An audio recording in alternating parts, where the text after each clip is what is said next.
여러분 안녕하십니까. 아침의 매일경제, 저는 이상훈입니다. 오늘 날씨는 좀 흐리긴 하지만요. 낮 기온이 어제와 마찬가지로 20도 전후로 따뜻합니다. 그리고 주말에도 별다른 추위는 없다고 합니다. 활동하기 좋은 계절, 가을입니다. 자, 일면기사 바로 출발하겠습니다. 먼저 매일경제 소개해드립니다. 자, 매일경제 일면 사진을 좀 봐주세요. 사진 제목에 문전성시란 말이 들어가 있죠. 엄청나게 많은 사람들이 뭔가 모였는데 여기가 어디냐면요. 은행입니다. 은행 창구에 많은 분들이 대기표를 뽑고 기다리고 계시고요. 이렇게 꽉 찬 모습인데요. 연 이자 6.5%를 주는 예금을 출시한 겁니다. 요즘요. 여윳돈이 있으신 분이요. 이게 예금 금리가 올라가니까 여기에 조금이라도 좀 더 이자를 받기 위해서 이렇게 줄을 서서 기다리는 모습. 그래서 예금의 문전성시를 이루고 있다. 이 반대의 모습은 대출금리가 올라가서 시름시름 앓고 있다. 뭐 이런 기사도 나오잖아요. 동시에 볼 수 있는 모습입니다. 다음은 조선일보 보시죠. 육사 필수 과목에서 6.25가 사라졌다. 이게 무슨 소리입니까? 6.25 전쟁사를 말하는 건데요. 자, 전 정부에서 선택 과목으로 바뀌었다고 합니다. 이게 전쟁사가. 북한의 이해, 군사 전략 뭐 이런 게 빠지고요. 스트레스와 건강 등이 필수로 지정됐답니다. 자, 뭐 대학이 아니라 육군 사관학교인데 이런 상황이 맞는가? 이렇게 지적을 좀 하는 기사입니다. 이번엔 동아일보 보시죠. 김용 대장동 보도가 나오자 유동규에게 1억을 돌려줬다. 지금 한 8억 가까이 되는 돈. 그 돈에 대해서 지금 여러 가지 수사가 진행 중인데 그중에서 뭐가 보도가 나오자 1억을 반환했다는 정황이 있다는 겁니다. 여기 보면 작년 9월이군요. 검찰은 정치자금법 위반 구속영장 방치입니다. 이런 가운데 뭐 야당 그리고 이재명 대표의 반발 어제 굉장히 거세게 나왔습니다. 마지막으로 한국일보 보시죠. 자, 이쪽 끝에 있습니다. 요새 일면 기사에 일본 관련 소식이 매일 등장합니다. 엔화 32년 만에 150엔이 붕괴됐다. 얼마 전에요. 아침에 매일경제에서는요. 150엔 붕괴 직전이다 했는데 드디어 붕괴됐습니다. 제2의 아시아 환란 공포가 일고 있다. 일본이요. 경제 규모가 워낙 큰 나라죠. 영향도 여러 곳으로 미칩니다. 일본 긴급 채권 매입에 나섰지만 물거품이다. 그러니까 일본 정부가 할 수 있는 일이 딱히 없다는 거죠. 킹달러, 뭐 이 킹달러에 중국 위안화 같이 동반 추락했다. 이런 내용도 적혀 있습니다.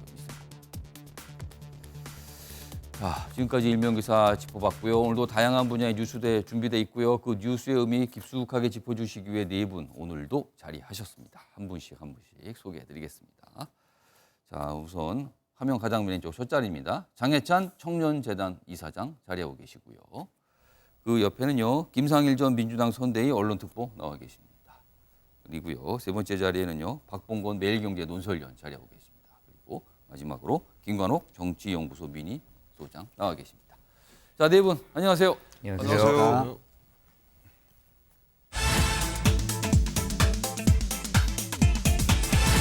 자, 아침에 매일경제 첫 번째 이슈 키워드로 확인해 보죠. 이럴 줄 알았다. 이런 취지의 얘기를 민주당에서 하신 분이 있습니다. 지금 최근에 벌어진 상황을 놓고 이럴 줄 예견했다. 미리 걱정했는데 현실화되고 있는 것 같다. 이런 얘기를 꺼냈습니다. 자, 기사로 하나씩 확인해 보겠습니다. 최근에 이 이재명 민주당 대표의 측근 김용 수사 상황 오늘도 연일 나오고 있어요. 기사로 보죠. 남욱 측 8억 메모 김용에게 돈 줄 때마다 장소 액수 적어놨다. 지금 김용 민주당 민주연구원 부원장 지금 체포돼서 조사를 받고 있는데 사실은 이 돈을 받은데 그 돈의 출처가 여기였거든요. 남욱 변호사. 근데 이 남욱 변호사가 돈을 줄 때마다 구체적으로 메모를 했다는 겁니다. 지금요. 그럼 이게 근거가 남아있다는 건데. 자, 이재명 측근 대선 자금 수수 의혹. 검찰 대장동 일당 물증 확보한 것 같다. 어떤 기록이 있는 것 같다. 이런 겁니다. 그리고요. 2014년 이재명 성남시장 재선 때부터 정치 자금을 준 의혹도 수사. 그러니까 김용 이 부원장 2014년 당시에도 뭔가 받은 거 아니야. 이런 얘기도 지금 나오고 있는 상황인 거죠. 뭐 이것도 좀 수사를 통해서 좀 더 확인해 봐야 될 대목이긴 합니다만 뭔가 점점 이렇게 확산되고 있는 모습. 뭐 이 기사가 좀 소개하고 있습니다. 자, 이게 첫 번째 기사고요. 다음은 화면으로 두 번째 내용 전해드리죠. 자, 오늘 아침 새벽에 이제 나온 소식이에요. 체포가 됐죠. 그리고요, 뭐 얼마 안 됩니다. 한 2시간 정도 될까요? 구속영장 청구했습니다. 검찰이. 그렇다면은 뭔가 신병을 확보한 기간 동안 조사를 했고요. 추가적으로 뭔가를 파악했다. 뭐 이렇게 좀 보이기도 하죠. 자, 방금 전에 나온 건데요. 구속영장 청구했다는 내용입니다. 물론 뭐 어제도 예상은 됐습니다. 뭐 이 정도 되면 영장 청구로 가는 거 아니냐 했는데 역시 예상대로 구속영장이 청구됐습니다. 그렇다면 이제 뭐 심사를 할 거고요. 그리고 뭐 영장 발부 여부가 또 한가름이 나겠죠. 일단 이 수사 사항 전해드렸고요. 일단 이런 상황을 배경에 깔고요. 어제 국회 한마디로 말씀드리면 그냥 아수라장이었습니다. 뭐 기사에 따라서는 난장판이라고 표현하기도 합니다. 특히요, 민주당에서 사실은 국정감사 이제 보이콧 얘기가 나왔는데 전체 국정감사를 보이콧한 건 아니고요. 어제 특히 법사위 직접적으로 이제 관련된 곳이잖아요. 여기에 법사위 국정감사에 민주당 의원들이 이제 불참을 했는데 단순히 불참한 게 아니라 또 여러 가지 모습이 있었습니다. 우선 어제 법사위 국감장의 모습부터 확인해 보겠습니다. 야당 탄압과 보복 수사에 대해서 검찰총장을 상대로 철저하게 따져주시기 바랍니다. 우리 국회 직원들께서는 김건희도 수사하라! 오늘 국정감사를 실시하지 않을 이유가 전혀 없습니다. 이렇게 일방적으로 진행된 적이 어디가 있었습니까? 뭐가 구려서 이 기회를 마다합니까? 그러면 죄를 짓지 말든지. 이게 무슨 망언입니까? 네? 말씀 그렇게 하시면 안 돼요. 잠시 감사를 중지하겠습니다. 저런 모습 계속 이어졌습니다. 뭐 단편적으로 짧은 시간 보여드린 겁니다. 그러나 저런 혼란상이 있었고요. 그리고 결국은 저런 모습 이제 국정감사가 뭐 열리긴 했습니다. 그 상황입니다. 자, 그럼요. 다음 영상은요. 국정감사장에서 검찰총장이 최근에 민주당에서 제기하고 있는 어떤 의혹들이 있죠. 그거에 대한 답변. 그리고 그제입니다. 압수수색 당시에 오갔던 어떤 말들이 있어요. 그 모습까지 묶었습니다. 보시죠. 그런 분에 대해서 저희가 회유가 될 수가 있겠습니까? 종전에 검거될 당시에도 본인의 핸드폰을 집어던지고 또 본인의 표현에 의하더라도 극단적인 선택까지 시도했던 사람입니다. 그런데 그 사람에 대해서 회유를 한다. 그게 있을 수가 있겠습니까? 절대 다수의 의석을 가진 야당에 대해서 어떻게 탄압을 하고 보복을 하겠습니까? 지금 가면 이미 다 치웠잖아요. 수가 있어요. 아니 이미 다 치웠다고요? 치웠지. 안 치웠겠냐? 되게 위험하신 말씀인데요. 위험한 게 아니라 아까 내가 박범계 의원님께서는 오셔서 내 현실을 내일 오면 얘기하잖아. 자료를 다 제출하겠다고 하셨는데 아니, 그건 의원님 얘기하면 말씀을 들으면 내일 와도 어차피 아무런 자료 없다는 거 아닙니까? 다 치워. 마지막 영상 부분은 저게 증거인멸 아니냐 뭐 이러고 논란이 됐었죠. 치웠다고 얘기를 하니까. 근데 뭐 치웠겠지. 물론 약간 추정처럼 또 말이 나오긴 했습니다만 논란이 됐던 장면이었습니다. 자, 앞서서 수사 상황 그리고 두 가지 영상 어제 국회 모습까지 전해드렸는데 이 얘기 좀 해보죠. 먼저 박봉건 의원님. 일단 민주당 쪽에서 제기하는 주장과 국민의힘 그리고 검찰에서 제기하는 주장이 각각 있어요. 일단 민주당 쪽에서는 검찰이 유동규 씨 석방 대가로 유동규 씨를 회유한 거다. 그거 아니냐. 이렇게 강하게 의심하고 있어요, 지금. 그게 한 가지고요. 그다음에 국민의힘과 그다음에 검찰은 지금 김용 부원장이 이재명 대표의 측근 중에 측근 거의 복심이다. 그런데 돈을 받고 이런 게 간단하게 이루어진 게 아니다. 이걸 몰랐을 리가 있나? 그리고 괜히 돈을 받을 리가 있겠는가? 그러면서 이게 정치 자금 이렇게 연결이 된다고 얘기를 하는 거거든요. 자, 두 가지 상황에 대해 어떻게 좀 판단하십니까?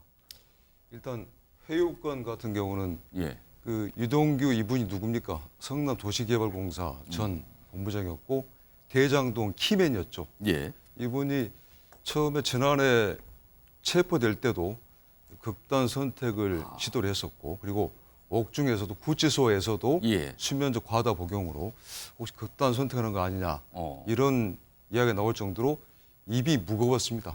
그런데 이번에 김용 민주연구원 부원장이 체포영장에 발부받고 예. 또 8호 플러스 알파라는 대선 자금 흘러 들어갔다는 이 그 물증과 그리고 이 그 폭로가 유동규 본부장한테서 나왔다라는 예.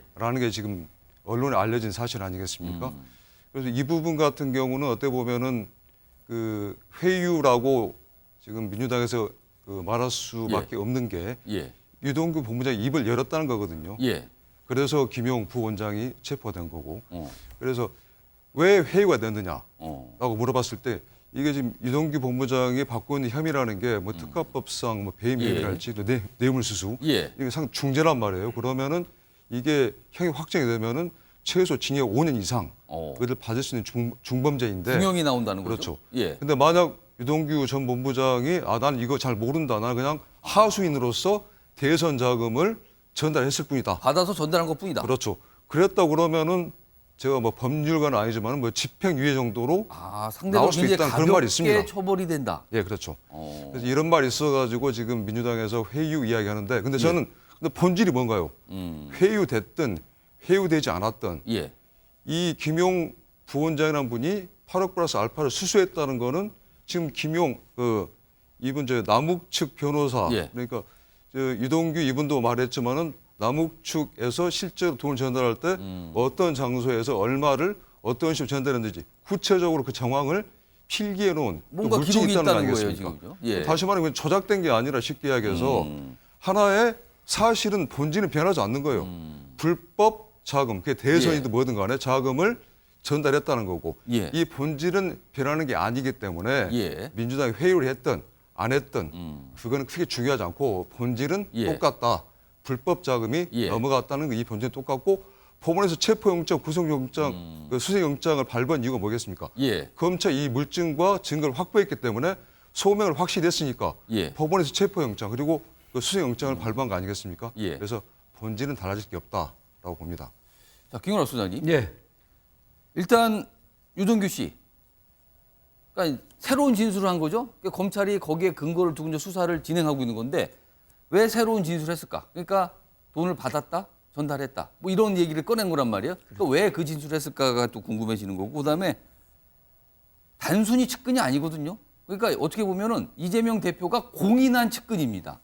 근데 이 정도인데 공인한 이재명 대표가 이런 사항을 모르고 있었을까? 이걸 지금 의심받고 있는 거잖아요. 이건 어떻게 판단하십니까? 유동규 씨가 아니라 김용 부원장 네, 말씀하시는 김용입니다. 거죠? 맞죠. 이 예컨대 이제 지금 검찰의 예. 이제 회유 뭐 이런 얘기는 사실은 김의겸 의원이 먼저 얘기를 한 거예요. 그런데 그 이유가 변호사들이 접견이 안 되고 유동규 씨가 예. 거부를 한다는 거죠. 그리고 이제 동건여라고 얘기하는 분이 만났었다. 예. 뭐 이런 얘기들이 있으면서 이제 회유를 하고 있는 거 아니냐. 그래서 진술을 바꾼 거 아니냐. 예. 뭐 이런 얘기가 나온 거예요. 그런데 이제 아주 재밌는 거는 예. 지금 김용 부원장이 사실상 체포가 되고 바로 그 몇 시간 이후에 예. 지금 유동규 씨가 석방이 됩니다. 그날 자정이죠. 그러니까 날이 넘어갔다고 보이죠. 그렇죠. 그러면 이 장면을 우리가 예. 어떻게 해석해야 되느냐. 그리고 지금 유동규 씨 같은 경우는 혐의가 뭐냐면 뇌물죄거든요. 예. 뇌물죄 매우 중대합니다. 예. 거의 뭐 이 구속영장이 이제 만기가 되면 연장을 하는 것이 관례인데 예. 사실 이 연장을 지금 검찰이 신청을 안 한 거예요. 그러니까 자연스럽게 지금 석방이 되는 장면인데 예. 그러니까 구속 만료 속방이거든요. 그렇죠. 뇌물죄보다 더 중요한 게 어디 있는지. 그리고 또 한 가지가 뭐냐면 그러면 이게 뇌물죄가 이제 성립이 안 되는 건지. 왜냐하면 처음에 유동규 씨를 기소할 때 뇌물죄로 했거든요. 8억 뇌물죄예요. 그런데 지금 이게 이제 정치자금법으로 정법법으로 바뀌었거든요. 그러면 이제 그 혐의는 이제 완전히 벗어난 건지. 이제 제가 왜 그러냐면 8억을 수술해서 이제 사실은 뇌물을 받았다고 혐의를 했거든요. 그런데 지금 8억을 전달했다는 거예요. 정치자금으로 김용 씨한테. 그러면 8억 받아서 8억 넘겼다. 유동규 씨는 1도 안 가졌다. 뭐 이렇게 우리가 해석을 해야 되는 거거든요. 이게 유동규 씨 뭐 가능할까? 뭐 이런 생각 해보고요. 또 한 가지가 뭐냐면 지금 이제 돈의 흐름을 보면 남욱 씨의 그 이모 씨 측근에게 주고 그 이모 씨가 정민용 씨한테 주고 정민 씨가 유동규 씨한테 주고 유동규 씨가 김용 씨한테 이렇게 주는 거예요. 연결됐다고 그러죠. 자, 정치자금 이게 불법이라는 거 뻔히 알고 이거 어마어마한 진짜 대사건인데 예. 이렇게 동선을 크게 잡고 많은 사람을 연루시켜서 돈을 받는 경우가 있나요? 이른바 유통 과정에 많은 인물이 들어가 있다는 그건 거죠. 그냥 걸리겠다는 것을 스스로 만드는 그런 의미지 예. 이렇게까지 많은 사람이 이 과정을 거쳐서 정치 자금을 받는다? 예컨대 우리 과거로 돌아와서 한나라당 때인가요? 예. 그때 뭐 박스 예. 그냥 박스가 그 얼마나 그 비밀리에 하려면은 그걸 차고에 가가지고 박스채 예. 나르는 그 장면을 그러니까 가져가잖아요. 차떼기라는 표현이 그때 등장한 차떼기라는 표현이 거죠. 나오죠. 예. 그만큼 비밀리에 해야 되는 것이 불법 정치자금인데 예. 이걸 여러 사람들한테 나눠가지고 그리고 지금 남욱 씨의 그 예컨대 메모지가 있다 그러는데 예. 그 메모지에 김용 씨한테 전달됐다는 게 나오면 예. 그게 이제 빼도 박도 못하는 예. 거죠. 그런데 그게 정민용 씨한테 전달된다는 거면 그것이 유동규 씨한테 갔는지 예. 유동규 씨한테 가서 또 김용 씨한테 갔는지 예. 이거는 사실상 다 진술인데 예. 마지막 진술이 가장 중요하잖아요. 예. 그게 유동규 씨죠. 지금까지는 안 했다 그랬는데 지금 이제 바꿔서 김용 씨한테 줬다 이러니 진술의 근거에서 지금 상황이 바뀐 겁니다. 일단 이 부분은 좀 검찰에서 수사 대상이고요. 그리고 만약에 어떤 과정이 더 진행되면 또 이 유동규 씨 또는 뭐 김용 뭐 이런 부분이 이제 변호인 쪽에서 또가 뭔가 반박하는 상황이 되겠죠. 예, 박봉건. 네. 위원. 아까 두 가지 질문 주셨는데 제가 많이 길어져가지고 두 예. 번째 질문을 답변 못 드렸는데 예, 그 이재명 대표가 그럼 이거를 알았느냐? 예, 측근인데. 그렇죠. 예. 그 김용 이분이 누굽니까? 그 엄청난 측근이죠. 이재명 대표 본인이 스스로 최측근이라고 그랬고 자신의 분신과 같은 존재라고 그랬습니다. 예. 그럼 만약에 지금 그 이재명 대표 같은 어제 그 말씀하셨는데 관련해서 자기 이론도 쓴 일이 없다. 하지만 그리고 그 이 김용 그 부원장에 대해서도 결백을 믿는다라고 했지만 하나 조금 그 아리송한 이야기를 했는데 예. 만약 이게 사실이더라도 나는 모른다. 이론 한 번 쓴 적 없다라고 이야기를 했거든요. 쉽게 이야기하면은. 그럼 다시 말하면은 실제로 이런 일이 있었는지는 모르겠지만 난 결백을 믿지만은 김용 예. 부원장이 믿지만은 혹시라도 이런 일이 발생했으면은 나는 모른다라고 이야기했는데 이거는 예. 어떻게 보면은 좀 무책임한 이야기죠. 왜냐하면은 아까 말씀드린 대로 이 김용 부원장이라는 사람이 예. 성남시장 할 때 성남시의원을 8년 동안 했었고 그리고 경기도지사 이재명 대표 할 때 예. 경기도 대변인을 했었고 분신 같은 존재 아니겠습니까? 근데 이분이 했던 이런 뭐 대선 자금인지 모르겠지만은 돈이 흘러갔던 거를 사전에 인지했는지 아는지 나올 수도 없고 사후에 인지했는지도 모르겠지만은 예. 이 부분을 전혀 모르고 있다 그러면 어떻게 보면은 측근한테 배신을 당했다라고 생각할 수 있는 거 아니겠습니까? 예. 그럼 무능한 거죠. 알겠습니다. 무능한 거고 그런 부분에 대해서는 정치적 도의적으로 책임질 수밖에 없는 그런 상황이 아닌가 싶습니다. 그러니까 지금 검찰에서 보는 거는요. 일단 정확하게는 한 7억 4천 원만이죠. 이 돈이 갔는가? 그리고 이 돈이 대선쯤, 대선 경선쯤 전후로 해서 정치자금으로 쓰였는가? 이거거든요. 그 단계마다 확인이 된다면 이거는 점점 커지는 얘기가 되거든요. 그럼 검찰은 그 방향의 수사를 진행 중이고요. 자, 김경록 선생님 한 1분 드릴게요. 뭐 말씀하세요. 그러니까 지금 사실은 이 돈이 예. 결과적으로 지금 검찰이 바라보는 거는 이재명 지사가 그러니까 그 당시 후보가 예. 정치 자금을 쓰기 위해서 경선 자금을 쓰기 위해서 유동규 씨를 통해 가지고 남욱 받았다. 씨로부터 받아냈다라는 거잖아요. 예. 그리고 처음에 20억을 요구했다는 건데 이게 그러면 일종의 대가성일 거 아니에요? 예. 그러니까 뭐 대장동이라든가 예. 위례라든가 뭐 이런 식으로. 그런데 그 돈이 얼마나 큰 돈이 만들어졌다는 건 잘 알잖아요. 예. 몇 천억입니다. 아. 그런데 거기서 내가 달랑 20억 달라. 거기에 수익이 이제 수천억으로 그렇죠. 나오잖아요. 그거를 모의하고 공모해가지고 아. 그 대가로서 상대적으로 받았다라고 요구한 하면 규모가 작다는 그렇지, 겁니까? 8억을 받으려고 이런 불법을 할까? 예. 그리고 아까 또 무슨 신문에 하나 나온 것이 김용 씨가 대장동 보도가 나오니까 1억을 돌려줬다. 예. 뭐 7억을 받으면 무죄고 8억을 받으면 유죄입니까? 의미가 없는 것들이죠. 그래서 예. 저는 이 부분에 대해서는 예. 지금 이재명 대표가 1원도 받은 것이 없다. 이게 사실은 이재명 대표는 지금까지 거의 정치 인생이 약자예요. 예. 그러니까 이 시기도 예. 사실은 전대잖아요. 그러니까 경선 때인데 사실은 친문과의 어떤 경쟁 관계에서 그렇게 유리한 국면도 아니었고 예. 문재인 전 대통령이 그렇게 우호적인 입장도 아니었어요. 그런데 이렇게 대놓고 이런 일을 벌일 예. 수 있을까? 저는 회의적입니다. 모릅니다. 뭐 수사가 진행 중이니까요. 진행 중이고 확인해야 되는 과정이 많이 남아 있는 상황인데 아무튼 이 상황을 놓고 양쪽에서는 어떻게 보면은 상대방의 그거 답해보세요. 답해보세요. 이런 모습이 나타나고 있는 거죠, 지금요. 자, 일단 여기까지고요. 다음은요. 이재명 대표 그리고 윤석열 대통령이 등장하는 기사가 있습니다. 연속해서 전해드리죠. 자, 이재명 어제 굉장히 이제 격앙된 반응을 보였죠. 뭐 기자들 만나서 그리고 회의에서 칼로 흥한 사람 칼로 망한다. 검찰과 윤정부 겨냥 맹공을 퍼봤다. 이렇게 있습니다. 이런 얘기가 있고요. 자, 여기는 이제 윤석열 대통령입니다. 어제 출근길에 질문을 받았어요. 야당 탄압. 그러니까 야당에서 뭐 이런 목소리가 나오니까 이거에 대해서 질문을 받고 윤 대통령 민주당 여당 시절 언론사 압수수색한 거 잊었습니까? 당시에는 그런 것도 하셨던 당 아닙니까? 그런 거 옹호하셨지 않았습니까? 이렇게 얘기를 해요. 아, 그리고 수사 내용 챙길 만큼 그렇게 한가하지 않아요. 이런 얘기까지 들었습니다.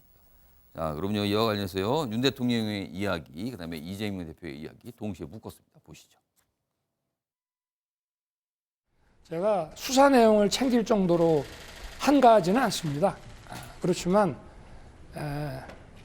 뭐 야당 탄압이라는 얘기가 나오면 지금의 야당이 여당이던 시절에 그 언론사를 상대로 며칠 동안이나 압수수색을 했던 그런 것들을 좀 생각을 해보면은 뭐 그런 얘기가 과연 정당한 것인지 국민들이 잘 아실 거라고 생각합니다. 대선 자금 운운하는데 불법 자금은 이론 본 일도 쓴 일도 없습니다. 김용 부원장은 오랫동안 믿고 함께 했던 사람인데 저는 여전히 그의 결백함을 믿습니다. 화무 11홍이라 했습니다. 또 달도 차면 기우는 법입니다.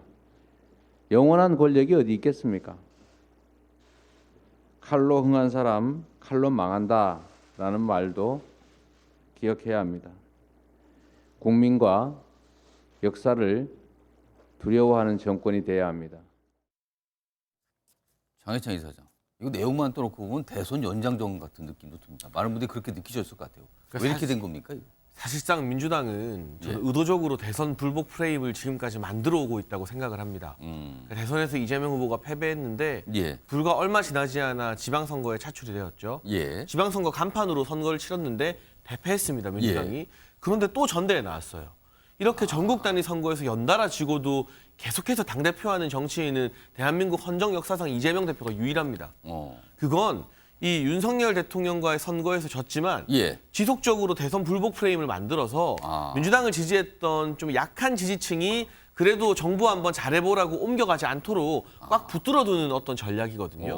근데 문재인 전 대통령은 41%의 득표율로 대통령이 됐습니다. 하지만 집권 초반기에는 굉장히 높은 지지율을 누렸죠. 그렇습니다. 물론 북한과의 어떤 화해 모드 영향도 있었겠습니다만 문재인 전 대통령을 지지하지 않던 약한 고리의 보수 지지층이 그래도 새로운 정부가 출범하면 한번 믿어주고 응원해주는 그러한 영향 때문이었다고 생각을 하는데 민주당에서는 그렇게 정부가 잘 되고 하나로 힘을 모아주는 것보다는 이재명을 내세워서 대선 불복 프레임으로 계속해서 이 윤석열 정부를 흔들겠다는 의도가 너무 노골적으로 보이는 것 같고요.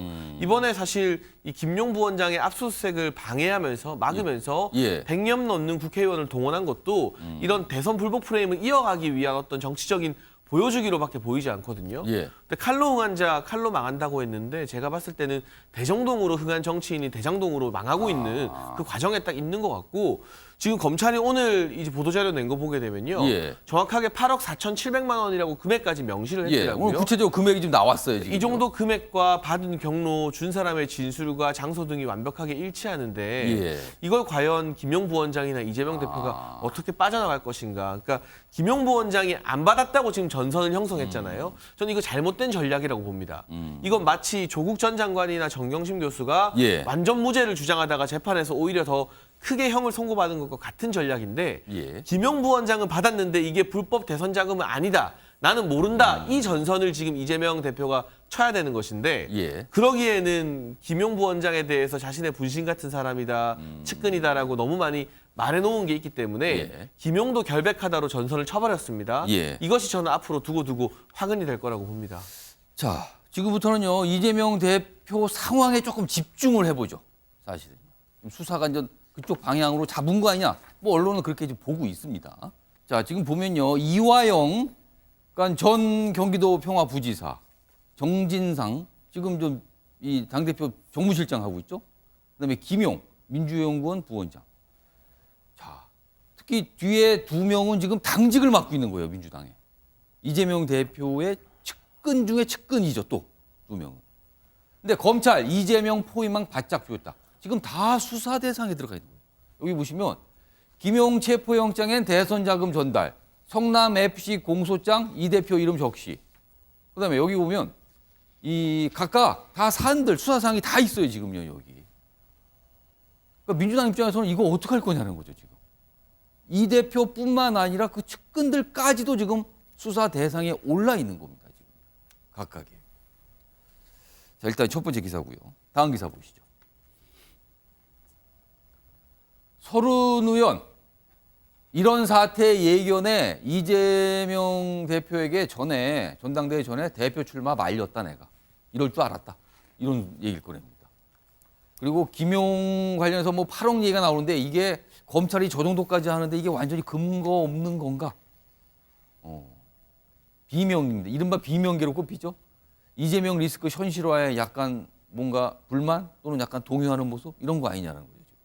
자, 그럼요. 이와 관련해 서른 의원의 이야기 그리고 이와 관련된 내용일 수 있습니다. 국민의힘에서 나온 논평도 있거든요. 들어보시죠.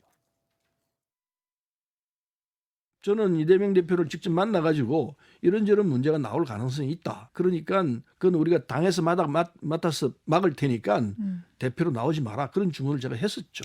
이런 사태를 저는 예견하고 있었습니다. 사실인 거는 나중에 밝혀지고 아닌 것도 밝혀지겠지만은 그건 뭐 그 여부 상관없이 검찰이 그냥 두지를 않을 거라고 봤던 거죠. 개인으로부터 당으로 전염되는 건 이거 막아야 될 거 아니냐. 민주당과 이 대표에게 촉구합니다. 법치 탄압, 범죄 방탄 적시 중단하십시오. 민주당이 진정 법치주의에 기반한 민주정당이라면 이제 그만 이 대표와 헤어질 결심을 해 주시기를 촉구합니다. 국민의힘에서 헤어질 결심을 하라고 민주당에다 얘기가 나왔어요, 지금. 이 무슨 영화 제목을 활용한 건데, 지금요. 김상일 전 후보. 네. 민주당이 이제 국민의힘으로부터 저런 소리까지 듣는 상황까지 왔어요, 지금요. 네. 지금 이게 현실이 됐어요, 지금. 자, 그런데 지금 민주당 내에서 뭐 국회의원들이나 당원들 일단은 단일 대우로 이재명 대표를 옹호하고 방어하는 상황입니다. 그렇죠. 근데 이게 수사가 점점 더 진행이 되고 특히 측근들 수사가 굉장히 빠르게 가고 있거든요. 네. 언제까지 단일 대우가 방어하는 단일 대우가 유지할 수 있을까? 이겁니다, 지금. 글쎄요, 이제 뭐 그 얼마나 검찰에서 예. 입증을 해 나가느냐에 따라서 그것은 달라질 거라고 저는 보는데요. 기본적으로는 이게 당 대표입니다. 이재명 당 대표. 예. 그러니까 당 대표를 일단은 믿어줄 수밖에 없죠. 뭐 당원은 뭐 물론 나오기 전에는 저도 서른 의원처럼 예. 나오시면 안 됩니다. 예. 나오시면 오히려 당의 어떤 리스크가 굉장히 커질 수가 이런 있습니다. 걱정을 하셨던 그렇죠. 거예요? 했죠. 예. 했지만 어쨌든 당원이 이재명 대표를 선택을 했어요. 그리고 이 이재명 대표를 선택한 데는 예. 이 윤 정부에 대한 불신도 상당히 컸거든요. 그거에 대한 어떤 감정, 예. 불신 이런 것이 이재명 대표를 만든 부분도 있습니다. 예. 그럼 이제 와서 윤석열 정부가 그리고 검찰이 이재명 당대표를 수사하는 방식은 예. 굉장히 저는 세밀하고 정교해야 돼요. 그리고 국민에게 공정하다는 느낌을 주고 오해가 없어야 됩니다. 예. 굉장히 형평성을 갖췄다라고 예. 인정을 받아야 된다고 저는 생각을 해요. 근데 지금 보면 그렇지 못한 부분이 너무 많다. 왜냐하면 너무 정해놓고 수사를 몰아치고 예. 그거를 찾기 위해서 모두가 나서고 이런 어떤 수사의 속도, 강도, 뭐 양, 예. 모든 면에서 볼 때 좀 편파적이라는 생각이 든단 말이에요. 그러면 이게 국민들이 바라볼 때 과연 이 정권이 이재명을 죽이기를 하기 위한 것이냐, 예. 아니면 범죄를 밝혀서 정의를 세우기 위한 것이냐, 예.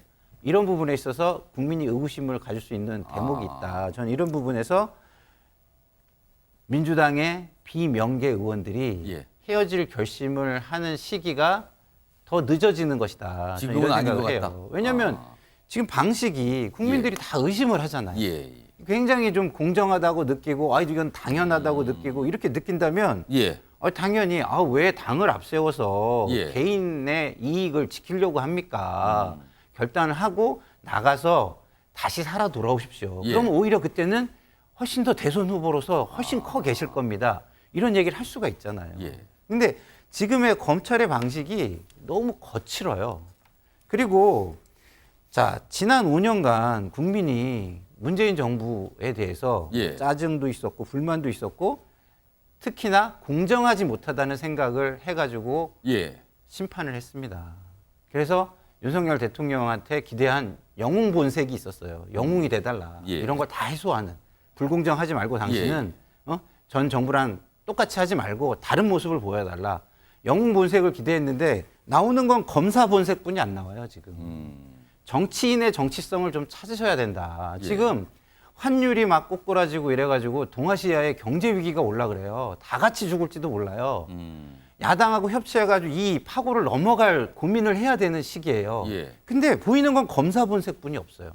뭐 다 같이 죽자는 얘기인지 잘 모르겠습니다. 자, 김근학 수장님. 사실은 이게 수사 사항이지만 국회는 엄청난 정쟁이거든요. 근데 이 정쟁이 벌어지고 있는 땅이 민주당입니다. 이게 지속되면 민주당은 굉장히 힘든 상태로 가는 거 아닙니까? 그리고 시간이 흘러 총선에 다가오면 민주당은 대책이 있습니까? 이 상황에 대해서 지금 어떻습니까 지금? 저는 양면이 있다고 생각합니다. 그러니까 지금 뭐 우리 김상일 평론가 얘기한 것처럼 검찰이 중심이 돼서 공세를 펼치고 있잖아요. 이것이 먹힌다면 뭐 민주당이 상당히 위기에 빠질 수밖에 없죠. 수사 상황이 어떤 밝혔는데 그거에 대해서 여론이 어느 정도 수긍을 하는 상황이 돼버린다면.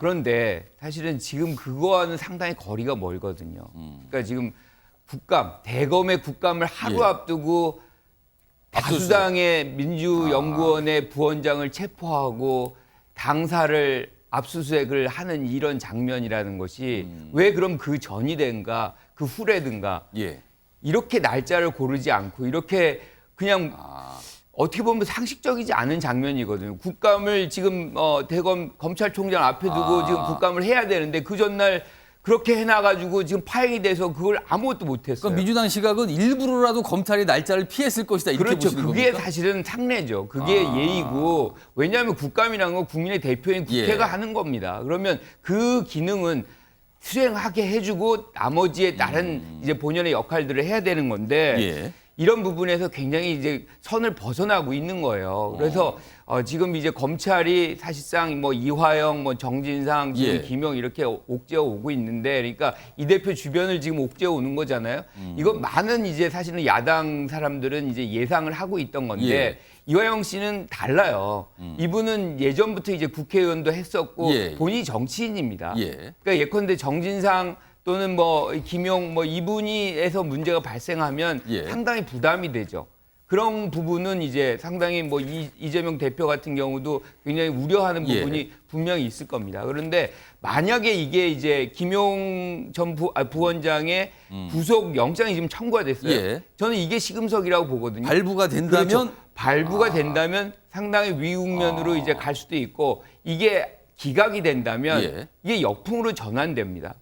그러면 이제 예컨대 검찰 그리고 검찰의 뒤에 있는 현 정부 이게 다 부담이 되는 거거든요. 그래서 국민들이 이제 어떻게 바라볼지는 이제 뭐 다 국민들마다 다르겠지만 기본적으로 처음 시금석은 갈림길은 김용 부원장의 법원 판단이다 이렇게 생각을 합니다. 뭐 수요일 내로 나오겠죠. 자, 지금 박봉건 의원, 장혜찬 이사님 둘 다 손 드셨어요. 제가 정확하게 1분씩 드릴게요. 약간 두 분 말씀 중에 이제 반박하실 내용을 아마 생각하신 것 같은데, 자, 먼저 장혜찬 이사장, 그다음에 박봉건 의원, 장혜찬 이사장. 그러니까 수사를 검찰 혼자 하고 싶은 대로 다 할 수 있는 게 아닙니다. 체포영장도 법원이 발부해줘야만 나오는 것이고요. 그렇죠.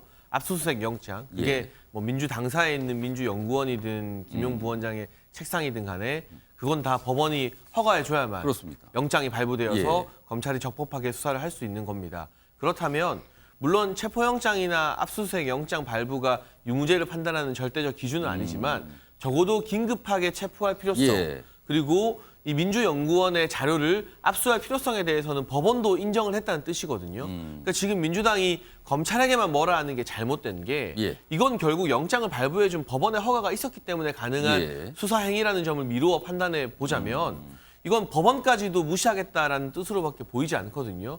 그래서 이 민주당사, 민주연구원으로의 압수수색을 막은 행위가 대단히 부적절해 보이고요. 저는 오히려 민주당에서 국회의원들까지 총동원해가면서 또 일부 국감 일정까지 보이콧해가면서 이 압수수색을 막은 게 김용 부원장의 구속영장 발부로 이어질 가능성이 대단히 높다고 봐요.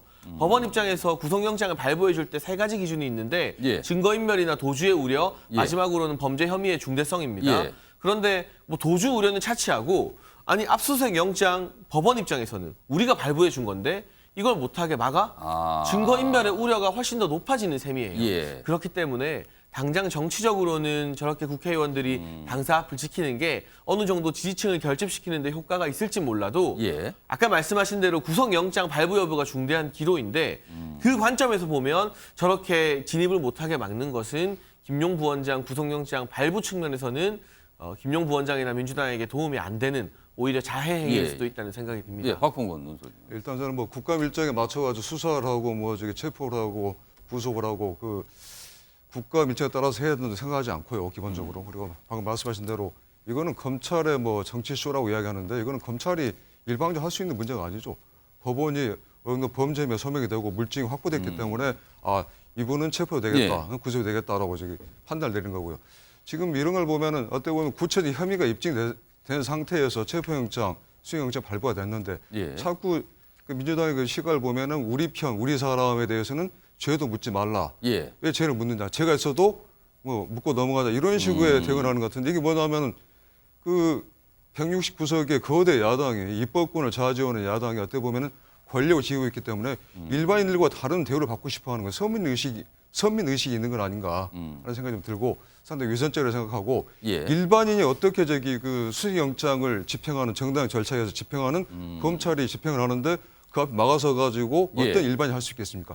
이건 힘이 있기 때문에 할 수 있는 거 아니겠습니까? 힘이 있다고 생각하기 때문에 이건 권력을 가지고서 이렇게 하는 거는 유권 무죄, 무권 유죄가 되는 거고 기본적으로 이거는 공무집행 방해죄로 범죄 행위에 해당합니다. 알겠습니다. 지금 두 분이 다시 추가 발언 요청하셨는데 시간상 제가 민주당 소속인 김상일 전 특보께만 더 드릴게요. 김상일 전 특보. 제가 드리고 싶은 얘기는 검찰이 하는 모든 게 잘못됐다는 게 아니에요. 무슨 일을 하면서도 여러 가지를 고려해야 된다는 거예요. 첫 번째는 정의입니다. 정의를 세워야죠. 근데 공정이 무너진 정의를 정의라고 말할 수 있나요? 누구에게만 차별적으로 가학적이고 누구에게는 솜방망이고 이러면 이걸 정의라고 말할 수 있나요? 자, 한 사람에 대한 어떤 범죄를 밝히는 일 해야죠. 그렇지만 다른 사람에게는 그렇지 않다. 굉장히 관대하다. 이건 정의가 아닙니다. 이 말씀을 드리고 싶은 거고요. 법원이 영장을 발부했다. 그렇죠. 그렇지만 영장을 요청하는 게 누굽니까? 검찰이잖아요. 이재명 대표에 대해서만 영장을 요청하면 그거에 대해서만 보게 돼 있죠. 그렇기 때문에 여기에 법원을 같이 갖다 집어넣는 거는 저는 좀 법원이 억울할 것이다 이런 생각이 들고요. 그리고 지금 당사를 막아선 거는요. 그동안에 관례가 정당에 검찰이 들어와서 압수수색을 한 전례가 없습니다. 그래서 이런 모든 것을 생각했을 때 이게 하나의 전례가 되면 계속해서 검찰이 정치의 부분을 계속 사법화시키고 계속 들어오고 하는 게 빈번해질까 봐 이미 제출을 하겠다고 한 거예요. 이미 제출을. 당신들이 원하는 게 있으면 우리가 함께 가서 찾아가지고 이미 제출하겠다라고 얘기한 거거든요. 그걸 거부한 겁니다. 아니 청와대나 이런 데 압수수색할 때 이미 제출을 통해서 받은 경우가 없었나요? 사례가 있었습니다. 알겠습니다. 첫 번째 주제죠. 시간이 40분이 흘렀습니다. 오늘도요 아마 국회 계속 열리고 있죠.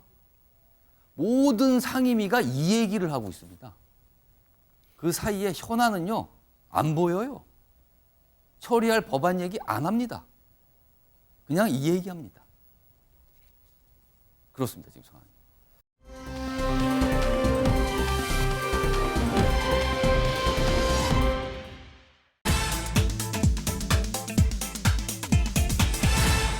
자, 두 번째 키워드 이사 간답니다. 이사하면 떠오르는 게 아마 있으실 것 같아요. 윤석열 대통령 관저 얘기입니다. 관저 얘기. 자, 기사 오늘 하나 있습니다. 자, 윤석열 대통령 부부 내주 관저 이사할 걸로 보인답니다. 내주. 날짜도 구체적으로 이 기사는 적고 있어요. 24일 유력. 24일. 자, 일단 사진 좀 2개 크게 비교해서 좀 보겠습니다. 사진 크게 2개를 동시에 좀 잡겠습니다. 사진 보시면요. 첫 번째 사진이요. 이게 과거 사진이에요. 그리고 요 옆에 있는 사진이 최근 사진입니다. 차이점이 보이실까요? 나무가 굉장히 많아졌죠. 그리고요. 여기 보시면 요 하얀 건물 위에 추가적으로 뭔가가 증축이 돼 있습니다. 다 보안 관련 시설이랍니다. 그러니까 이게 외부에서 멀리서 보면 다 보인다는 거죠. 그래서 가리기 위해서 나무를 심느냐고 시간이 걸렸다. 뭐 이런 얘기가 좀 나온 겁니다. 자, 기사로 확인해 보죠. 주변에서 내부 보역 경호 문제로 이사가 지연됐다. 이런 설명입니다. 여기 작은 제목 보겠습니다. 원래 예정됐던 6월보다 넉 달이 늦어졌어요. 대통령실은 경호 문제가 모두 해결됐다. 자, 경호처에서 이사가 오케이 난 상태다. 가면 된다는 거예요. 그리고 24일 유력한데 여기 또 이렇게 표현했네요. 이달이 손 없는 날. 아, 이사할 때 이런 거 좀 보시는 분들 계시잖아요. 근데 24일이 그날이랍니다. 다음 주네요. 그리고 윤 대통령 출근 시간은 5분 안팎으로 단축될 것 같다. 이렇게. 그동안 참 이거 왜 관저 입주 안 하는가 이거 얘기 많았는데 이런 기사가 있습니다. 이 얘기 좀 해보죠. 장혜찬 이사장. 그동안 이사가 넉 달이나 늦어지니까 참 여러 가지 억측들이 나왔는데 경호 문제라고 좀 설명이 됐네요. 네, 보안상의 문제가 가장 컸던 것 같습니다. 예. 그리고 남산 산책로나 그 남산에 있는 한 호텔에서 이 관저를 내려다볼 수 있다는 점. 그래서 추가적으로 키가 큰 식수들, 조경수들을 더 많이 심은 것 같고요. 지금 보면 이 옥상에 뭔가 구조물이 하나 더 생겼죠. 굉장히 큰 규모가 좀 있는데. 네, 왼쪽에는 없는데 오른쪽에는 이 구조물이 생겼는데요. 예. 저 구조물의 역할은 저 뒤편이 관저 정원이라고 합니다. 그런데 뭐 윤석열 대통령 부부가 정원 산책을 할 수도 있고, 그렇죠. 그걸 활용할 수도 있는 거란 또는 말이에요. 이제 만찬이나 이런 데 초청받은 내빈들이 정원에서 함께 뭔가 산책하면서 이야기도 할 수 있는데 혹시라도 보일 수 있잖아요. 노출될 수 있는 여지가 있었기 때문에 구조물을 설치하면서 추가적으로 그럼 저것도 가림막으로 볼 수 있네요. 그렇죠. 일종의 그런 역할을 하는 거겠죠. 자세히는 몰라도 언론에서는 그렇게 해석을 하고 있어서 그런 부분도 경호 보안상의 이유를 다시 한번 따져보느라 입주가 좀 지연된 것 같은데요. 그래도 이왕이면 국민들께 설명드린 것처럼 정해진 기한 안에 입주하는 게 훨씬 더 나았겠죠. 굉장히 좀 많이 늦었어요. 네, 다만 저는 한 가지 말씀을 꼭 드리고 싶습니다. 이 용산시대나 또는 한남동 관저 이주 등은 그걸 하나하나 다 따로따로 쪼개서 놓고 생각할 문제가 아니라 청와대 개방이라는 역사적인 이벤트까지 다 연결해서 하나의 흐름으로 봐야 한다는 것입니다. 그러니까 민주당에서 문제 삼는 것처럼 용산 대통령실 이전에 드는 비용, 또 한남동 공간 이주에 들어가는 여러 가지 비용이나 지금의 어떤 화제거리들 이걸 따로따로 지역적으로 놓고 분석할 것이 아니라 청와대를 개방하는 게 1차적인 목표였고요. 그로 인해서 불과 5개월 만에 200만 명이 넘는 관람객이 청와대를 찾고 즐기지 않았습니까? 그로 인한 부수적인 경제 효과나 문화적인 효과와 함께 용산시대 개막과 또 이 한남동 관저 이주 등을 같이 염두에 놓고 봐야지 이걸 조각조각 떼놓고 보게 된다면 원래 왜 한남동으로 대통령 관저가 이주하게 되었는가? 왜 용산시대가 열리게 되었는가? 그 첫 번째 본질적인 이유는 청와대 개방 때문이거든요. 그 본질을 놓치고 달을 놓치고 가리키는 손가락만 보고 비판하는 격이 될 수도 있어서요. 시청자분들께서도 관저 이주의 비용이 좀 더 드는 거 아닌가? 왜 늦어진 거 아닌가? 아쉬울 수 있죠. 저도 이해합니다만 청와대 개방이라는 본질과 함께 생각해 주시길 좀 부탁드리고 싶습니다. 그러니까 청와대에 들어가지 않고 전 사무실, 집무실과 관저 이전한다. 이 문제가잖아요. 근데 저 장혜찬 이사장은 그 본질은 청와대 개방이다. 자, 그럼 본질이라는 문제를 일단 바탕을 좀 깔고요. 자, 김상일 전 특보님. 자, 그럼에도 불구하고 처음부터 지금 이 집무실 이전 문제는 사실 비용이 추가된 건 맞거든요. 그러니까 이게 역시 당시 비판 나온 게 아니 미리미리 꼼꼼하게 따져보지도 않고 시작한 거 아니냐. 근데 관저는 더 늦어졌어요. 그럼 처음부터 평가와 분석 자체가 너무 잘못되고 서둘러서 한 거 아닌가. 그러니까 이른바 졸속 논란인 거예요, 이게. 그러니까 처음부터 좀 너무 급하게 진행된 거 아닙니까? 이 얘기가 또 나오게 되거든요. 어떻게 보십니까? 그러니까 기본적으로 윤석열 정부가 들어와서 생각나는 대표적인 단어는 딱 하나예요. 무능. 자, 이거요. 대통령이 본인의 사무실과 머무를 집을 옮기는 겁니다. 굉장히 중요한 거예요. 그 주변에 있는 사람들이 이거를 하기 위해서 사전에 계획을 꼼꼼히 당연히 해야 되는 겁니다.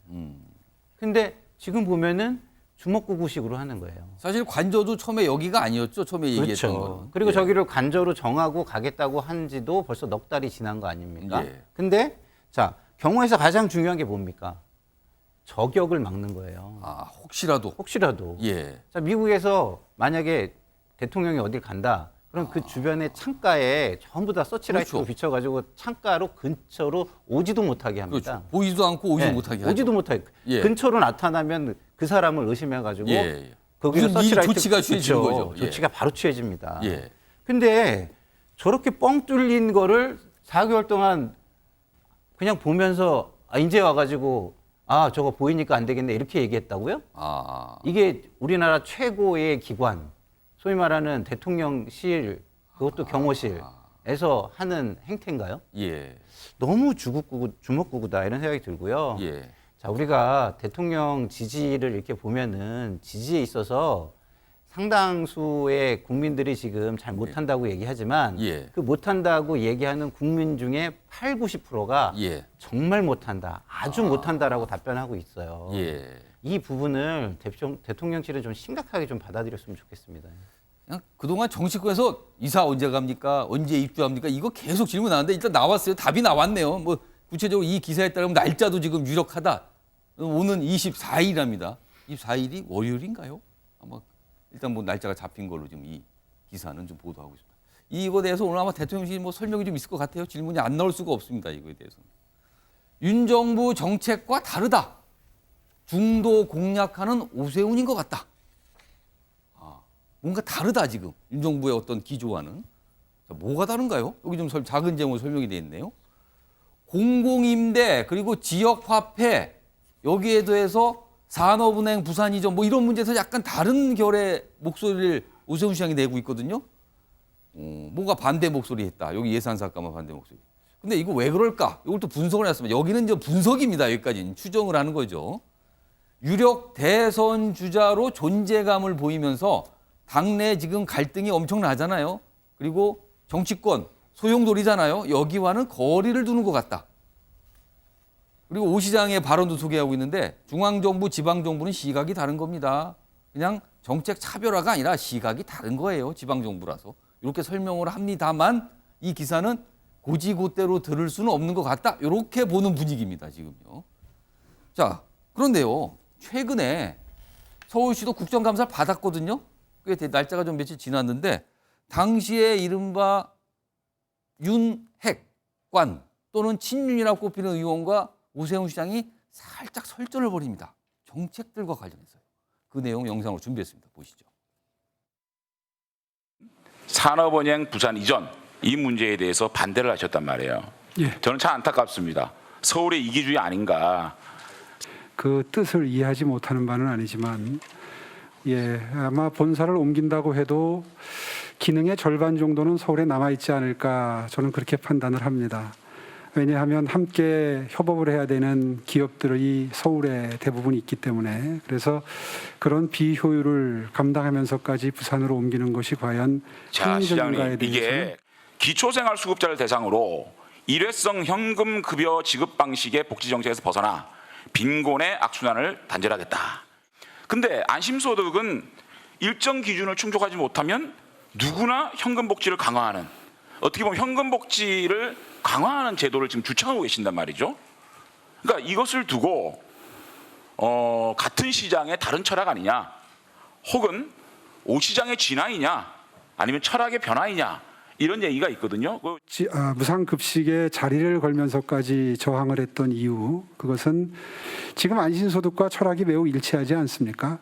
따라서 뭐 철학의 변화냐 이런 그 질문에 대해서는 저는 정말 그건 크게 피상적 관찰이다 이렇게 답변 드릴 수밖에 없고요. 뭔가 다르죠 지금요? 확실히 정부 기조하고는 약간씩 뭔가 차이가 납니다. 그리고 이런 가운데 오세훈 서울시장 지금 올림픽 유치 뭐 이런 거 좀 공들이고 있는 상황이기도 해요 지금요. 자, 박봉건 의원님 뭔가 다릅니다. 확실히 단일 대우는 아닌 것 같아요 지금. 어떻게 보십니까? 저는 여기에 두 가지 관점이 한꺼번에 섞였다고 생각하는데요. 예. 일단은 그 오세훈 시장이 잠재 유력 대선 주자 아니겠습니까? 그렇습니다. 국민의힘에서. 예. 그래서 그 경쟁자들의 견제가 있고 또 하나 관점은 오세훈 시장의 거리두기가 있는데 일단 장재원 의원 같은 경우도 지금 안심소득 갖고서 10일 삼았고. 뭐 생각이 달라진 겁니까? 이렇게 물어봐요. 그렇죠. 예.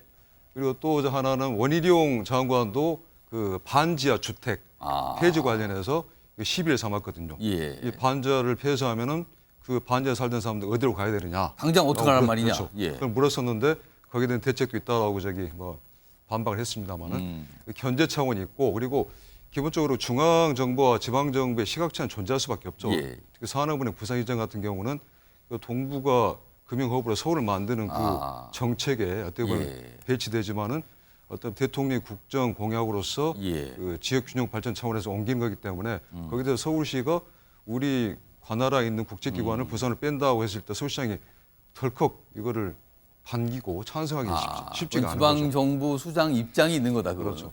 그리고 공공임대주택 이번에 예산안 관련해서 조금 저기 결이 다른 이야기 했는데 가장 큰 거는 지역화폐 예산을 다 삭감했는데 그거를 반대했단 말이에요. 이건 어떻게 보면 이재명 민주당 대표의 핵심적인 정책인데 그거를 오세훈 시장이 지지를 했다는 거. 어떻게 보면 저는 뭐 괜찮습니다. 차별화가 하면은 뭐 나쁜 게 아니죠. 뭐 이견이 있을 수 있는 거죠.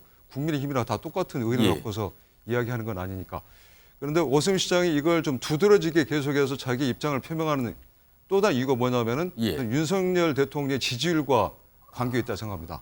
지지율이 낮기 때문에 지금 내가 윤석열 정부와 거리를 두기를 해도 내가 손해볼 게 하나도 없다. 지지율이 예를 들어 한 50% 정도 나오면은 저런 모습은 아니었을 거라고 보십니까? 조금 달라질 수 있겠죠. 좀 달라질 수 있겠는데 일단은 그 잠룡의 입장에서 지금 현재 상태 당내 당권 갈등이랄지 당내 불협화음에 내가 발 들여놔봤자 나한테 손해밖에 안 되기 때문에 일단 당과 거리를 두고서 좀 지켜보는 그리고 중도층을 흡수하는 그런 차별적인 행보를 계속 지속하지 않을까 싶습니다. 일단 거리를 두면서 뭔가 중도에게 호소하는 정책적 얘기를 많이 꺼내는 것 같다. 뭐 이런 분석이신데요. 김관옥 소장님. 네. 차기 대선 주자로 꼽히는 분입니다. 국민의힘 내에서. 그것도 상당히 많은 분이 거론하는 이름 중에 하나예요.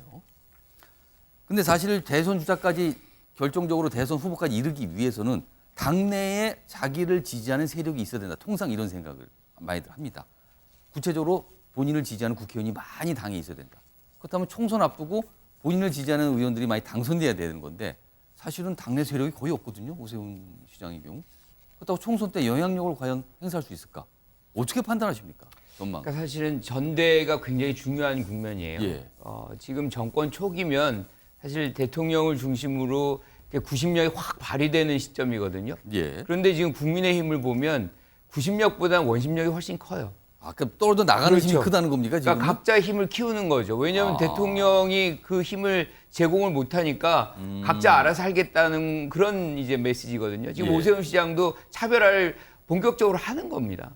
오세훈 시장이 아마 오늘 이 방송이나 이 기사를 보시면 그런 거 아니라고 다시 반박할 수도 있을 것 같긴 합니다만. 그렇죠. 그러니까 지금 뭐 유승민 의원도 전 의원도 마찬가지고 자기 세력화를 하는 거거든요. 세력화가 가능해진 거예요. 이미 이제 대통령의 지지율이 굉장히 낮기 때문에. 그러니까 결과적으로는 24년의 총선은 전대를 누가 통해서 누가 대표가 되느냐. 예컨대 공천권을 누가 가져가느냐의 그 문제가 모든 걸 결정하는 거죠. 대통령 입장에서 이걸 양보할 수도 없고 다른 후보군들도 사실은 차기 후보군들도 이걸 양보할 수가 없거든요. 그래서 아마 친윤계의 어떤 대표 후보가 나온다 그러면 이쪽에서는 연합군의 어떤 대표 후보가 나올 가능성도 있어요. 왜냐하면 지금 오 시장 같은 경우는 전적으로 정치에 전념할 수는 없잖아요. 그렇습니다. 그렇다 그러면은 다른 계파와 연합해서 같이 공천을 나눌 수 있는 그런 어떤 후보를 내세울 가능성도 있다. 그 이유는 모든 것의 시작은 윤석열 대통령의 지지율이 매우 낮기 때문이다. 알겠습니다. 오랜만에 기사에 좀 등장을 했습니다. 광주시정 맥 빠졌다. 왜? 반쪽 국감이라서. 이거 국정감사인데 지역 정부도 이제 국정감사를 받잖아요. 근데 민주당 압수수색 반발에 긴급 의총이 열렸기 때문에 오전에 참석 못하고 오후에만 합류했대요. 그러니까 이게 제대로 뭐가 진행이 안 됐다는 거네요. 국민의힘 주도로 민선 8기 공약 질의만 있었다. 싱거웠다. 그래서 반쪽이 돼버렸다. 이렇게 나옵니다. 이것도 파장이 여기까지 또 미쳤네요. 다음은 대전으로 갑니다. 대전 역시 비슷한 기사가 있네요. 검찰의 민주당 압수수색 시도 충청 현안에 직격탄을 줬다. 이게 왜 불똥이 충청도로 쳤습니까? 대전 세종시 국정감사 민주당 의원 일부 끝내 불참했다. 아, 여기도 비슷한 상황이군요. 반쪽 국감 역시 똑같은 표현입니다. 반쪽 국감 됐고요. 국민의힘 충청권 비대위도 취소됐다. 직격탄을 맞았다. 이렇게 돼 있습니다. 비슷한 기사들이 똑같이 실려 있습니다. 지금. 다음은 대구로 갑니다. 자, 이쪽 끝에 있습니다. 대구, 광주 아시안게임 공동 유치 재시동. 아, 여기는 공동으로 뭔가를 같이 해보겠다. 얘기가 나온답니다. 여기 보면 양쪽 시장이 잇따라 의사를 밝혔다. 굉장히 좀 주목되는 내용이네요. 다음은 부산입니다. 강석훈 산업은행 회장 부산 이전 재확인했다. 국정감사에서 직접 국회를 설득하겠다. 앞서서 오세훈 시장은 반대했다는 목소리 나오잖아요. 거기서 질의도 있었고 설전이 있었는데 재확인 간다. 반드시 부산으로 간다. 이겁니다 지금. 아, 부산에서는 또 여기 이 내용이 또 굉장한 관심을 기울이고 있습니다. 이 얘기 짧게 좀 해보죠. 김상일 전 특보. 산업은행 부산이죠. 이거 어떻게 좀 봐야 됩니까? 여러 가지 시각이 지금 혼재돼 있어요 지금. 그렇죠. 일단은 이제 국토의 균형 발전이라는 차원이 하나 있는 거고요. 균형 발전 차원이면 뭐 서울에만 모든 게 집중됐을 때에 나타나는 어떤 폐해 이런 게 있으니까 당연히 가야 되는 건데. 근데 문제는 그냥 무조건 보내면 되느냐에 문제가 있는 거예요. 왜냐하면 금융 경쟁력이라는 것이 존재하거든요. 그러니까 금융의 경쟁력이 서울에 있을 때 훨씬 컸는데 무조건 부산으로 보내면 된다. 이건 아니겠죠.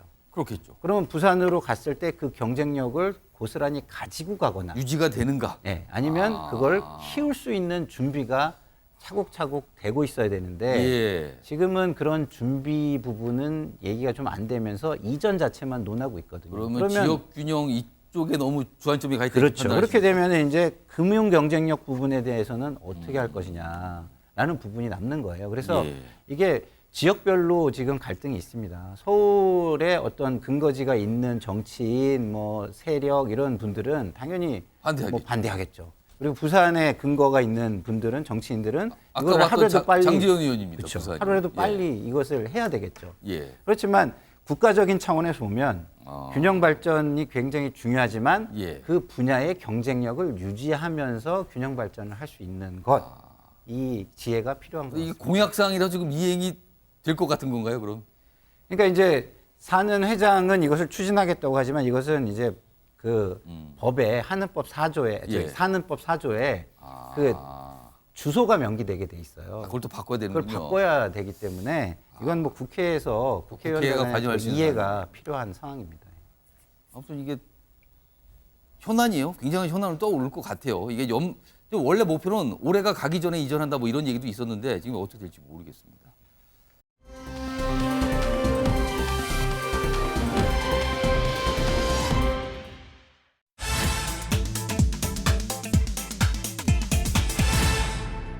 키워드는 빵입니다. 근데 뒤탈이 났다. 뭐가 문제가 발생했다는 거죠. 빵. 자, 기사로 좀 확인해 보겠습니다. 최근에 주목받고 있죠. 근데 전 안 좋은 주목인 거죠, 이거는요. 빵 만드는 회사입니다. 기업인데 SPC. 고용부 경찰 끼임 사망 빵 공장 압수수색을 했습니다, 어제. 그리고 어제 윤 대통령도 이거 관련 얘기를 했죠, 이 사안 관련해서. 사고 후 기계 재가도 이거 경위 파악하라. 그리고 이거 문제 좀 있다. 이런 분위기로 얘기를 했습니다. 이런 가운데 여기 고용부 SPC 계열 공장 대표 입건. 그러니까 이게 중대재해법 관련 사안이다 뭐 이런 얘기 나오잖아요, 지금. 그리고 숨진 직원 발인, 그리고 뭐 추모공원에 안치됐다. 이런 내용까지 적혀 있습니다. 일단 첫 번째 기사고요. 이와 관련해서 어제 윤석열 대통령 출근길에 질문받고 한 답변이 있습니다. 들어보시죠. 천을 둘러놓고 그 기계를 사고 원인에 대한 정확한 그 조사도 다 되지 않은 상태에서 기계를 가동을 해서 이를 안 시민들께서 굉장히 분노하고 있다는 기사를 봤습니다. 사업주나 우리 노동자나 서로 상대를 인간적으로 살피는 그런 최소한의 배려는 서로 하면서 우리 사회가 굴러가야 되는 게 아닌가. 참 너무나 안타까운 일이고 그래서 오늘 아침에 이 부분에 대해서도 경위 파악을 좀 지시를 했습니다. 대통령이 저 정도 지시했다고 밝혔으니까 아마 어제 굉장히 좀 분주하게 움직였을 것 같아요. 그런 과정에 이제 압수수색도 좀 있었고요. 다음 기사 보겠습니다. 자, 이 기사가 이제 키워드와 관련돼 있어요. 사망 노동자, 그렇습니다. 이 23살 이분, 이 숨진 분. 사망 노동자 빈소에 빵 보낸 SPC. 이게 무슨 소리입니까? 그러니까 비상식적 대처에 공분이 일었다. 사측은 관례대로 경조사 지원한 것뿐이다. 여기 좀 설명이 있어요. SPC 관계자가 왜 빵을 보냈습니까? 빈소에. 이건데 직원이나 그 가족이 상을 당해 빈소가 차려지면 회사 방침에 따라 그동안 해온 것처럼 경조사 지원품으로 제빵 회사니까 빵을 보냈을 뿐입니다. 그러니까 다른 회사들은 뭐 수저나 종이컵 이런 거 제공하는데 그런 차원입니다라고 설명했는데 하필 빵. 장혜찬 이사장, 이거 어떻게 보셨습니까? 이거? 제가 이 SPC의 저 같은 국민적 공분을 사는 행위를 보면서 또 카카오가 떠오르더라고요. 카카오나 SPC나 뭐 기업의 규모나 형태, 또 이번에 이 국민적 공분을 사게 된 원인은 다르겠지만 왜 이렇게 위기 대응에 무능한지 모르겠습니다. 그런 생각이 우선 많이 들었고요. 아무리 SPC가 뭐 제빵 회사라서 관례상으로 직원들 빈소에 또 직원 유족들 빈소에 빵을 보낸다 하더라도 다른 때라고면 문제가 없었을 수도 있어. 다른 때라면은요. 이거는 관계자 한 명만 조금 세심하게 유가족 입장에서 생각해 보면 당연히 빵을 보내지 않고 다른 방식으로 위로를 하고 성의를 표시할 수 있는 문제거든요. 그런데 참 24살 우리가 흔히 꽃다운 나이라고 하죠. 여직원이 빵 소스를 만들다가 여러 가지 회사 측의 안전 상태 미비로 문제가 있다고 나오잖아요. 사고를 당하고 국민적 공분이 치솟았음에도 불구하고 이렇게 영혼 없이 기계적으로 이 빵을 그 장례식장에 보내는 모습을 보니까 이 회사가 반성하려면 한참 멀었다는 생각이 들어요. 오늘 SPC 회장과 대표의 기자회견이 예정되어 있긴 합니다만 또 그 기자회견에서 일체 질문을 안 받겠다고 공지를 해서 언론과 국민들이 또 분노하고 있습니다. 궁금한 게 많은데요. 자기들 할 말만 하러 나올 거면 뭐하러 기자회견 하냐. 이것부터가 또 위기 대응 실패의 하나의 전형적인 모습이거든요. 중대재해처벌법이 있습니다. 이런 안전사고가 발생했을 때 기업의 소유주가 형사적 처벌을 지게 하는 법인데 저 개인적으로는 사실 그동안 중대재해처벌법에 대해서 반대해 왔습니다만 이 대한민국 기업들이 이렇게 공감 능력 결여된 상태로 이 같은 비극적인 사고에 이렇게 기계적으로 대하는 걸 보게 되면 중대재해처벌법 반대했던 저 같은 사람들의 명분이 사라지게 되는 거예요. 자업자득이 되는 거죠. 이 부분에서 SPC도 SPC지만 다른 대한민국 기업들이요 직원들을 과연 어떻게 생각하고 있는가 근본적으로 좀 성찰해볼 문제라고 생각이 됩니다. 김구락 소장님, 문제가 됐네요. 이게 많은 분들이 이 빵을 보냈다는 부분에 더욱 더 좀 약간 깜짝 놀라신 분도 있었습니다. 어떻게 보셨습니까? 그러니까 이건 위기 대응의 수준이 아니에요. 그러니까 일종의 우리가 최근에 들어서 윤리경영이라는 단어를 많이 쓰는데 이거에 완전히 반대되는 행위를 하는 거죠. 너무 직원들이 그냥 기계적으로 그냥 적혀 있는 대로 그냥 그렇게 한 직원을 건가요? 기계로 본 거죠. 그러니까 이렇게 사고가 벌어졌는데 그거를 다시 재가동을 했다는 거 아니에요? 그 기계를? 지금 뭐 그거에 대한 경위 파악해보라고 나와 있어요. 지금 어떻게 된 건지. 또 한 가지는 이게 이미 4월 달에 2번이나 끼임 현상이 있었다는 거예요. 그러니까 직원들의 안전에 관해서는 전혀 고려하지 않는 그런 경영을 했다는 거죠. 지금 중대재해처벌법 이거 만들어질 때 뭐 경영 의지를 꺾는다 뭐 수많은 얘기가 있었지만 사실은 이런 장면이 이 상황 속에서도 나오고 있잖아요. 그리고 마지막으로 거기다가 빵을 갖다가 준다는 거는 이거는 너무 매뉴얼대로 그냥 해버린 아니 건가요? 이거는 뭐 일종의 상처난 데다가 소금을 뿌리는 이런 진짜 좀 할 수 없는 짓을 비인륜적인 그런 행위다라고 생각할 수밖에 없는 것이고요. 지금 이 회사는 어떻게 보면 피도 눈물도 없는 그런 경영을 했다라고 뿐이 저는 생각이 안 듭니다. 그래서 국민적인 공분이 있을 수밖에 없다 이렇게 생각합니다. 이른바 TPO라고 쓰죠. 뭐 시간, 장소 이런 거 그 상황에 따라서 잘 해야 되는데 이건 완전히 빗나갔습니다. 지금요. 이 빵은요. 그래도 기사로 다뤄지고 있습니다. 자, 마지막 키워드 있는데요. 뭐 키워드 확인해 보겠습니다.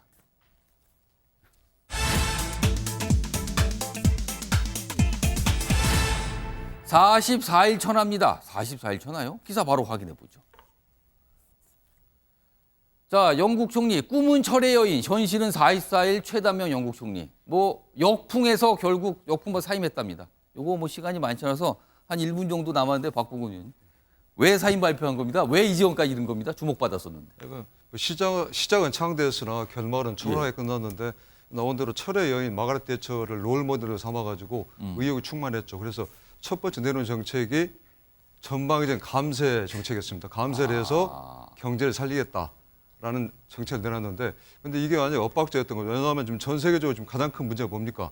물가 아니겠어요?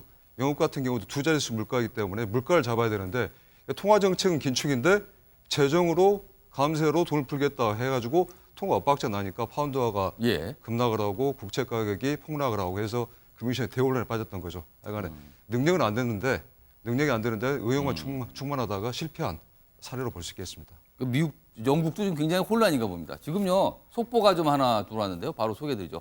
이재명 민주당 대표 오전 11시에 특별 기자회견을 갖는다고 합니다. 아마 검찰 수사 관련 내용이겠죠. 오늘 또 여러 가지 얘기 나오는데 아마 기사로 좀 다뤄질 것 같습니다. 자, 아침의 매일경제 오늘은 여기서 마무리하겠습니다. 시청해 주신 여러분 고맙습니다.